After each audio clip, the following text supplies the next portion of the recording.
بسم اللہ الرحمن الرحیم الحمدللہ والصلاة والسلام علی رسول اللہ اشہد ان لا الہ الا اللہ وحدہ لا شریک لہ واشہد ان محمدا عبدہ ورسولہ صلی اللہ علیہ وسلم۔ آج کا ہمارا سوال یہ ہے کہ خواتین کا کسی خاتون کے پیچھے، عورت کے پیچھے نماز تراویح ادا کرنا یہ کیسا ہے؟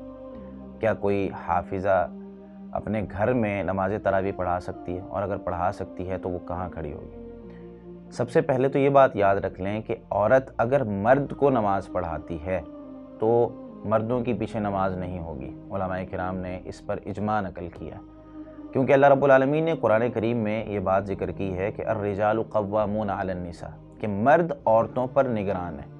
اور یہ جو قوام ہے یہ کئی طرح سے ہوتا ہے، جس طرح امام شافعی رحمۃ اللہ علیہ اس کے بارے میں تفسیر میں فرماتے ہیں، اور شیخ سعدی رحمۃ اللہ علیہ نے بھی اس کی تفسیر میں یہ بات ارشاد فرمائی کہ یہ جو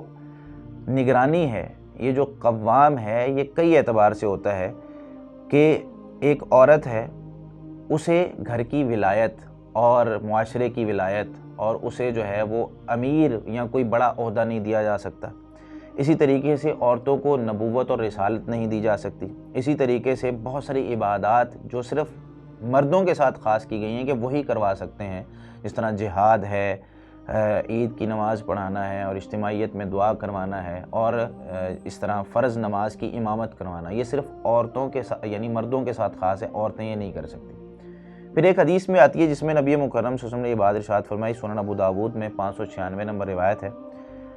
سیدنا جو مالک بن حویرث ہیں رضی اللہ تعالیٰ عنہ، وہ ارشاد فرماتے ہیں، ایک لمبی حدیث ہے، اس میں انہوں نے یہ بات ارشاد فرمائی،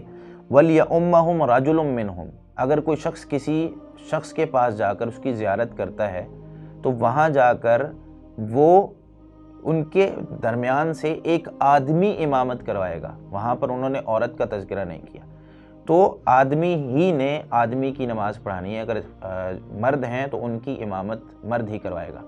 اگر عورتیں ہیں، گھر میں صرف عورتیں موجود ہیں، تو پھر عورت امامت کروا سکتی ہے، اور اس صورت میں عورت ان کی صف کے درمیان کھڑی ہوگی، آگے نہیں کھڑی ہوگی، صف کے درمیان میں ہی کھڑی ہوگی۔ کچھ خواتین دائیں جانب کھڑی ہو جائیں، کچھ خواتین بائیں جانب کھڑی ہو جائیں، اور جو جہری نماز ہے اس میں قرات بلند کرے، اور جو سری نماز ہے اس میں قرات نہ کریں۔ اس میں بہت ساری احادیث موجود ہیں۔ ایک حدیث تو سنن ابو داود میں 591 نمبر پر موجود ہے،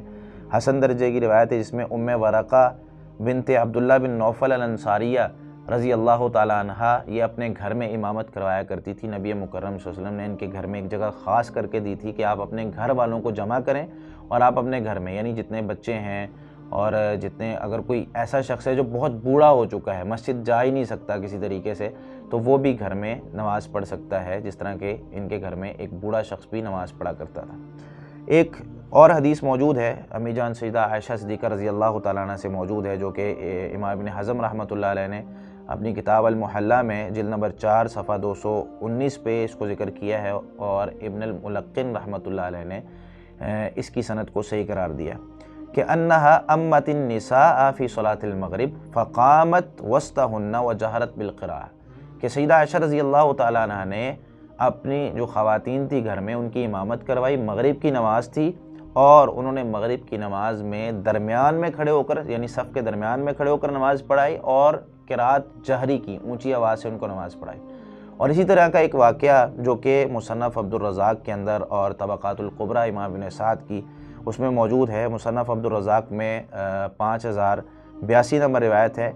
کہ حجیرہ بنت حسین فرماتی ہیں، امتنا ام سلمہ ام المؤمنین، ام سلمہ جو کہ ام المؤمنین ہیں، انہوں نے ہمیں امامت کروائی فی صلاۃ العصر وقامت بیننا، عصر کی نماز میں، اور وہ ہمارے درمیان کھڑی ہوئی۔ تو عورت اگر خواتین کی یعنی خواتین آپس میں نماز پڑھتی ہیں، یا کوئی خاتون خواتین کی امامت کروانے چاہتی ہے تو وہ کروا سکتی ہے، اور اس کا طریقہ کار یہ ہوگا کہ وہ درمیان میں کھڑی ہوگی، نہ کہ آگے بڑھ کر۔ اللہ رب العالمین ہمیں سمجھ کر عمل کرنے کی توفیق عطا فرمائے۔ جزاکم اللہ خیر۔